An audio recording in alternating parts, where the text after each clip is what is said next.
સુરતના સચિન વિસ્તારમાં police, food અને આરોગ્ય વિભાગની સંયુક્ત સરપ્રાઇઝ ચેકિંગ. નોનવેજ હોટલોમાંથી નોનવેજના સેમ્પલ લેવાયા. સાથે રોડ પર ગેરકાયદેસર દબાણ પર પણ કાર્યવાહીની ચેતવણી. સુરતના નવસારી રોડ પર આવેલ લાજપુર ગામની હદમાં ખાણીપીણીની હોટલો અને નોનવેજની રેસ્ટોરન્ટની નોંધપાત્ર સંખ્યા છે. નોનવેજ હોટલોનું પ્રમાણ વધુ હોવાથી સચિન પોલીસ, ફૂડ વિભાગ અને આરોગ્ય વિભાગની સંયુક્ત ટીમે સરપ્રાઇઝ ચેકિંગ હાથ ધર્યું હતું. 7 હોટેલોમાંથી ખોરાકના નમૂનાઓ લેવામાં આવ્યા હતા, જેની ગુણવત્તા તપાસ માટે પ્રયોગશાળામાં મોકલવામાં આવ્યા છે. આ ઉપરાંત અસ્વચ્છતા ફેલાવતી હોટલો અને લારીઓ પર કાયદેસરની કાર્યવાહી કરી અને દંડ ફટકારવામાં આવ્યો હતો.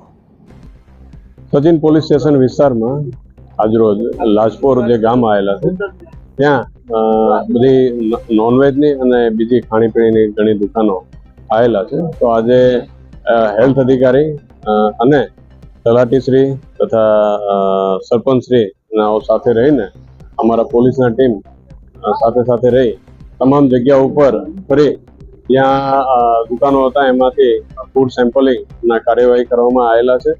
એમાં જે ફૂડ સેમ્પલો છે એને તપાસણી અર્થે લેબમાં મોકલી આપવામાં આવશે અને જો એમાં કોઈ પણ જાતના સબસ્ટાન્ડર્ડ જણાશે તો એ મુજબની આગળની કાર્યવાહી કરવામાં આવવાના છે. સાથે જ્યાં દેખીતી રીતે સીધા કોઈ હલકી ગુણવત્તાની વસ્તુ હતા તો એના દંડની કાર્યવાહી પણ કરવામાં આવેલી છે અત્યારે જ. અને બીજા જગ્યાઓ ઉપર જ્યાં ગંદકી હતી તો એ ગંદકીને પણ દૂર કરવામાં આવેલી છે અને ભવિષ્યમાં એ પ્રકારના ગંદકી અહીંયા ઊભા ના કરે અન્યથા તંત્ર દ્વારા કાર્યવાહી કરવામાં આવશે એ પણ એમને તાકીદ કરવામાં આવી છે.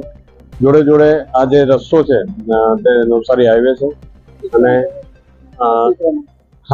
આના જે કહેવાય કે ભાઈ આ અહીંયા ખૂબ ચહેલ પહેલ રહેતી હોય છે, જેથી કરીને ઘણીવાર વાહનોના ટ્રાફિકને એના કોઈ સમસ્યા નહીં થાય એના માટે જે આ લોકોએ અમુક શેડ જે વધારેલા છે પોતાના જગ્યા ઉપરથી, તો એમને ખ્યાલ છે કે ભાઈ આમાં કેટલી જગ્યા આગળ વધારે છે તો એ લોકોને સમય આપવામાં આવેલો છે કે ભાઈ આટલા સમયના અંદર તમે તમારા પોતાના ખર્ચે એ હટાવી લો તમારા જે પણ દબાણ હોય, અન્યથા તંત્ર દ્વારા એ હટાવવામાં આવશે.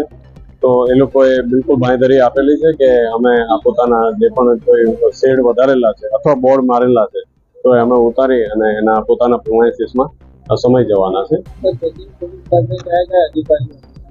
હા, સચિન પોલીસ સ્ટેશન ખાતે અત્યારે અમારા 2 ચોકી ઇન્ચાર્જ શ્રીઓ અવિનાશભાઈ અને ભાવેશભાઈ સાથે સી ટીમના જલ્પાબેન ને બધા હાજર રહેલા છે અને સરપંચશ્રી પણ સાથે રહ્યા હાજર અને તલાટીશ્રી અને હેલ્થના અધિકારી અને ગામના બીજા આગેવાનો પણ સાથે કામગીરીમાં જોડાયેલા છે.